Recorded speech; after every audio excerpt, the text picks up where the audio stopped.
Bapak Troy. Thank you for joining us.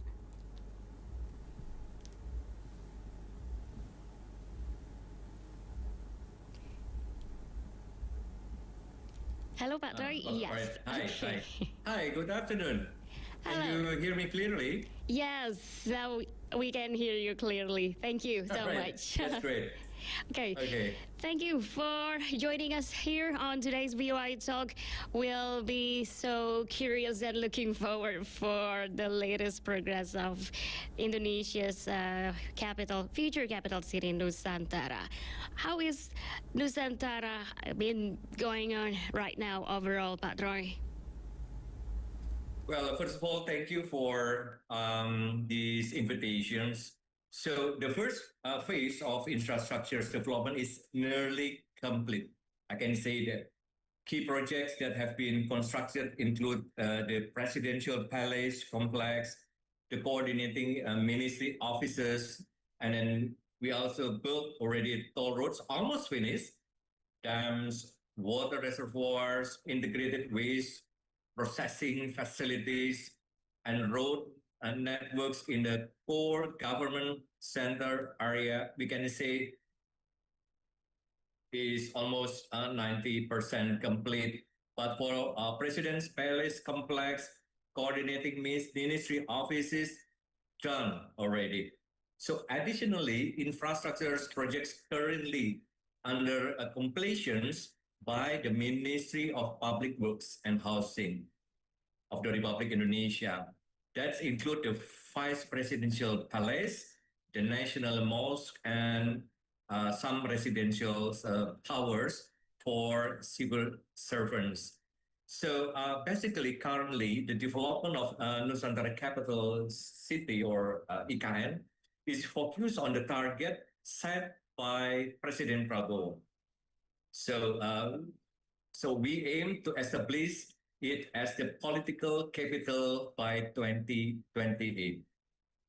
So, in order to achieve this, starting in early 2025, the development of Nusantara Capital City will enter its second phase, which includes the expansions of judicial and legislative zones along with their supporting facilities.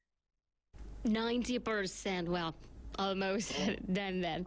So with the new government transition, we can say that IKN project moving forward as planned.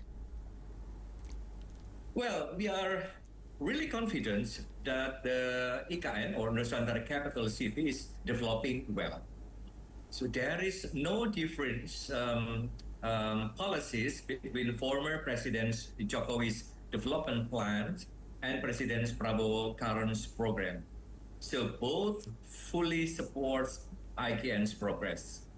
The Indonesian Parliament's anime, or DPR atau DPR, has officially approved IKN's development through national law. So we really confident with the strong legal foundations, we will continue building IKN without doubt or delay. So again, I just want to inform that this IKN, or Nusantara Capital City, has been listed as one of the 77 national strategic projects for the 2025 to 2029. So the development process of the Nusantara Capital City has been established based on 5 development stages. So it's based on a specific time frame and target. Okay, the infrastructure keeps going on, but how to make sure the balance between speed with sustainability in building this capital? Of course, yeah, as I explained previously, there are some basic infrastructures that Nusantara has been built. Yeah. So several basic infrastructures that functions to support the development process and in creating a city ecosystem in Nusantara Capital City as a sustainable city, we've done already. For example, the Sepaku Semoy Dam, the water treatment plant, and main reservoir have been built as a source of raw water for Nusantara capital city. And again, the Nusantara capital city basically is built based on the principles of smart, sustainable, and forest city. I just want to give the highlight that the area of tropical rainforest include 75%. So the one that we keep the area to be green or more greener. And then 10% of the area focused for food productions area. And the rest of it, it's only 25% to build the infrastructures of our urban area. Then we have a 50 megawatt solar power plant, and it has been built in Nusantara capital city, as well as the solar power plant support the clean energy transitions. So we have also the animal bridge under constructions near to Nusantara capital city. Probably this is the first, animal bridge in Kalimantan. I'm not sure yet, but this is really, something that hopefully interested by the society. And then we are also currently building a tree planting culture in Nusantara capital city. Every 2 weeks, we plant various types of trees together when there are visits from local and foreign guests. So next time for Radio Republic Indonesia or VOI, you are very welcome to join with us to plant, these trees, along with us. So let's do it together. Really looking forward for it because under the administration of the 7th President Joko Widodo, we did a live broadcast there at IKN. All right. Yeah, I remember that. Yeah. I was there and I support Radio Republic Indonesia to open the office in IKN. Yes, that's right. Yes. Okay, hopefully more coverage or broadcast will be done by RRI later. Of course. Okay, now we are also would like to know about the investment. What has been done to attract global investment and foreign partnerships into IKN? Well, investment is very important to be part in IKN. Yeah, not only the domestic investment, but also foreign partnership or from other nations' investments. So we are actively and optimistically attracting global investment and foreign partnerships into Nusantara capital city through a multi-phased and robust strategy design to ensure long-term sustainability and mutual benefit. So for your information, that our core approach revolves around an optimized financing model where 80% of the development funding is projected to come from non-state budget sources. So only the 20% budget is coming from the state budget.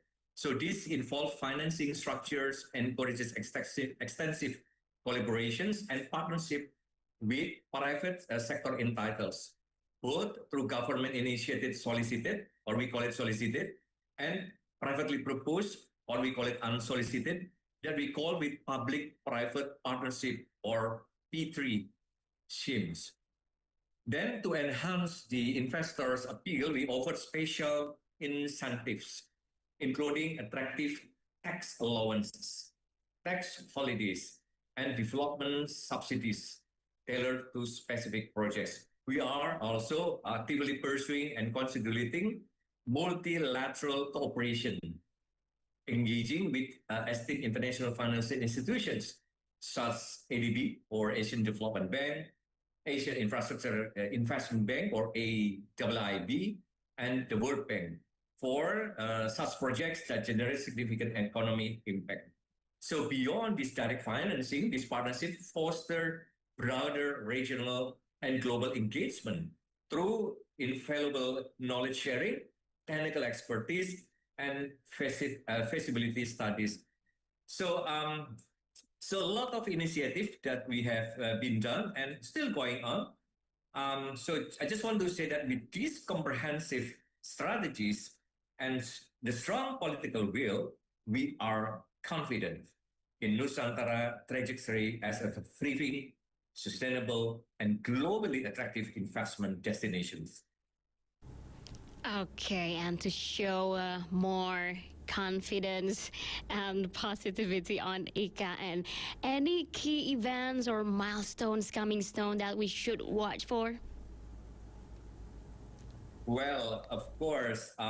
So we are in July, right? And we are approaching August. Yeah.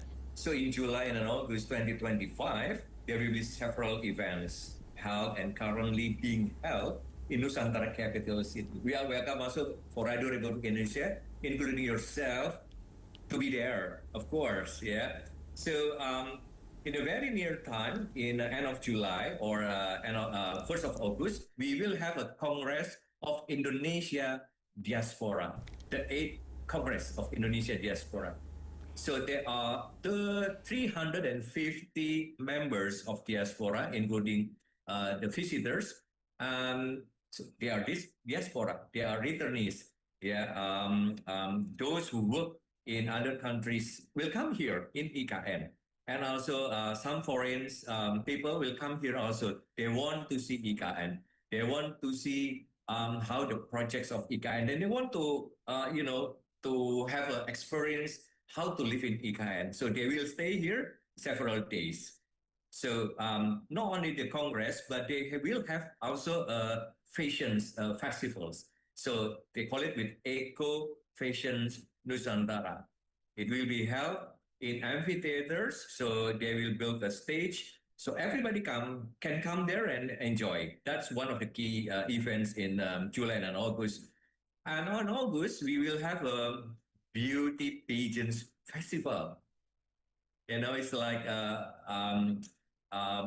well, the finalists of the men and women who have chosen from all around Indonesia will come here for the beauty pageants, Indonesia beauty pageants, or in Bahasa they call it with the Putra Putri Pariwisata, tourism, what to say, ambassadors, something like that. Yeah. Yes, tourism ambassadors, campus ambassadors, and etc. etc. We will have also a Nusantara Sports and Art Festival in this August. And we will have also Borneo Run Trail. It will be held, if I'm not wrong, on September.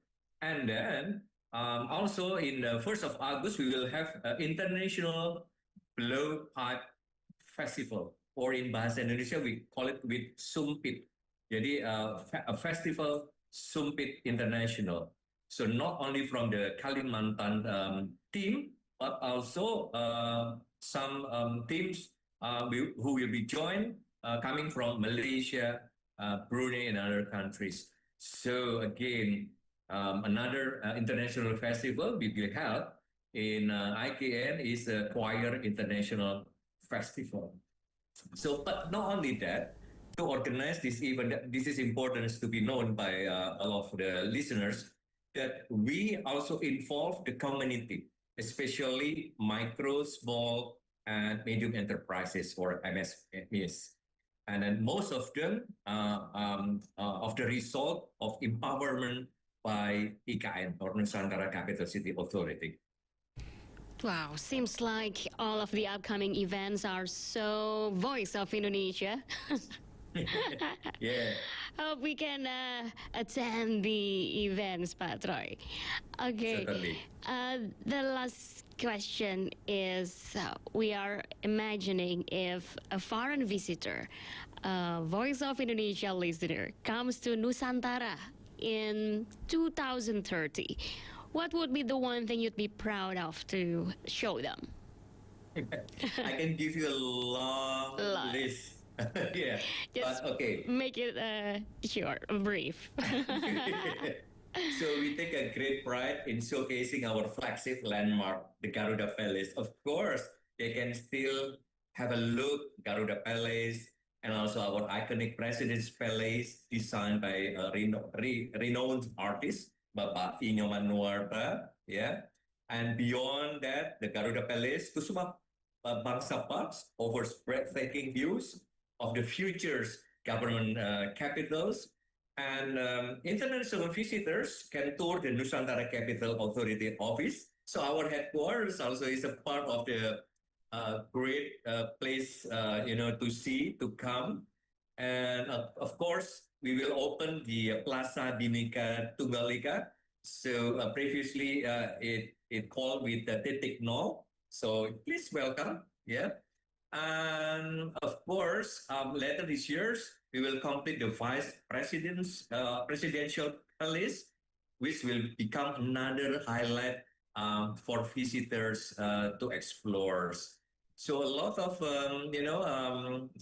destinations placed in Nusantara, and we are very welcome to all the publics to come to Ibu Kota Nusantara. Okay, Pat Troy, seems like we need another 1 hour special session to dig more about the development of IKN Nusantara. But seems like we are running out of time, so let's arrange another session. The point is IKN is indeed on its way to become a modern, inclusive, and green capital city, right? Capable of Right. attracting global capital and innovation. Thank you so much. Yeah. Okay, but before you end this conversation, can I have my closing statement if you don't mind? Yes. All right. Yes. Okay. Sure. So I just want to express my deepest gratitude to all parties supporting the development of Nusantara Capital City, including VOI, Radio Republik Indonesia. Thank Thank you so you. much. As a city for all, or a word city for all, Nusantara is committed to inclusivity, offering opportunities for both national and global partners to contribute to its growth. We also invite the public to stay informed through our official communication channels, including our website and verified social media platforms, where people can access reliable updates on Nusantara's progress. Together, we are building not just a new capital, but a sustainable legacy for future generations. Thank you. Sustainable legacy noted. Mr. Troy Harrold, Yohanes Pantouw, Special Staff of Chairman of Nusantara Capital City for Public Communication. Thank you so much for joining us on VOI Talk. Thank you. Well, listener, that's today's VOI Talk Inside Nusantara Capital in Motion. You can go further to know more about Indonesia's future capital city, Nusantara, or IKN. IKN.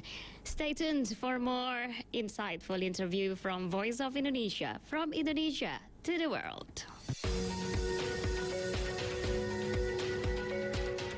Voice of Indonesia, the overseas service of Radio Republic Indonesia, broadcast in 9 language services: English, French, German, Dutch, Spanish, Arabic, Mandarin, Japanese, and Indonesian.